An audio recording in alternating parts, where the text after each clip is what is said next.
Hello, today I'm going to be doing a 90-90 hip shift against the wall where I'm going to work on opening up my glute. And what I mean by that is, so obviously this is my glute. So what I want to feel when I'm in this exercise is that I want to feel that the femur, which is a fancy word for this long bone, is actually shifting back in the socket so I create a bunch of space in my hip. So if I had a pocket on my pants and I get into this exercise, you can see here I'm going to do like a little shift. My glute would be stretching out. So that's what I'm looking for in this exercise, is that feeling of expansion or shifting back into that posterior pelvis. So I'll feel that in my glute. I should also feel that in my posterior pelvic floor. And if we've done this in the office, I've kind of worked you through that, so you should have an idea of what that feels like. I have a small towel, a big towel, I have a ball, and I have a block. All these things are gonna help me with my supports. And I also want to make sure that I have the ability to create some traction on the wall so I can get my hamstrings engaged. Remember that the hamstrings come from the sit bones and they go down to below the knees. So I want to be able to use my hamstrings rather than clenching my glutes. When I have bare feet or if I have Pilates socks on, I can create a little traction on the wall, and that traction can help to get the hamstrings on. We're ready to go. So I'm going to set up a 90-90 against the wall. I'm going to use my small towel against under my foot, and then I'm going to use this larger towel roll to create a little space in my side waist because I need to create some lengthening, so I don't want to be sagging down in my side waist. And I'm going to use the block just to support my head. I don't have to use block, but I like to use block. If we're crunched down and we can't breathe, then we can't really do the exercise, okay? So I'm going to be here, and I'm going to set myself up so that my bottom foot is on this little towel roll, and that's going to help me to keep the foot on the wall in the way that I need it. So I really want to think and remember that we want the big toe mound, the little toe mound, and then the heel to stay on the wall. I don't want to start rolling to the outside. So I want to keep my foot flat on the wall. And I'm going to get my ball between my knees.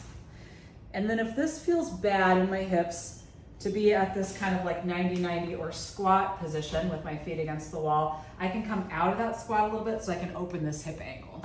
Okay, so I have my side body supported, and then I'm gonna think in this position, again, I have those contacts with my feet. Do you see right now how my right knee is forward? Okay, so I'm gonna put my hand on my glute. I'm thinking about lengthening my sit bone down towards the wall, so I'm elongating my side waist. I'm set up so that I'm not rounding, I'm not tucking my tush under, and I'm not really flaring my sits bones out. And I'm gonna get that elongation through my side waist. I'm just gonna gently think about pulling my heels back against the wall. And that helps me to get my hamstrings on. That's gonna help me to get my pelvis in the right position without gripping my tush, all right? Now on my inhale, you can see, I'm gonna let my femur, which is a fancy word for this long bone, slide forward. And then on my exhale, I'm gonna use the ball and I'm gonna start to gently pull that femur back into the hip socket.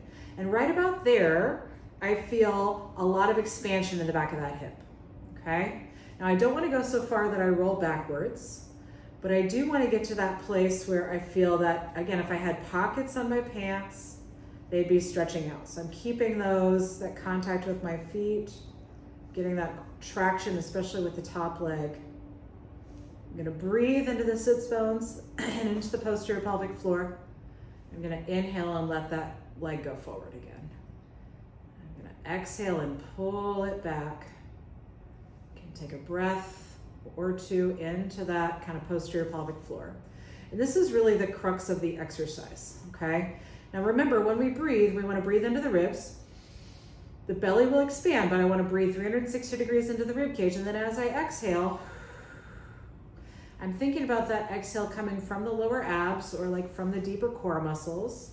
And then the ribs will naturally come down last. So I'm not trying to let the rib cage crunch down. I'm not creating a curve. I'm not tucking my pelvis.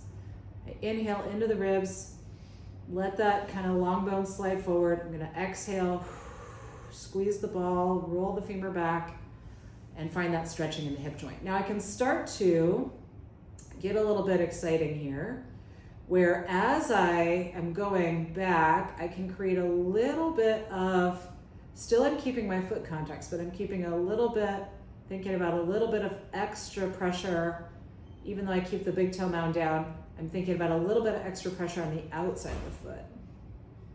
I'm I'm gonna inhale and come back. I'm gonna do one more like that.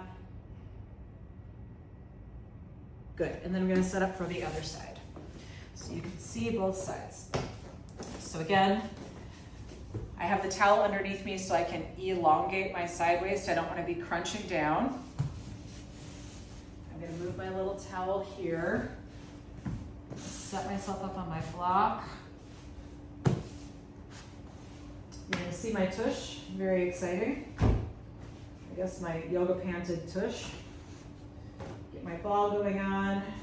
Again, I set myself up so it might feel to some of you, if you're kind of a butt tucker, it might feel like you're really flaring your sits bones, but I don't wanna be tucked under. So I don't wanna be like a sad dog. I don't want my tailbone tucked between my legs.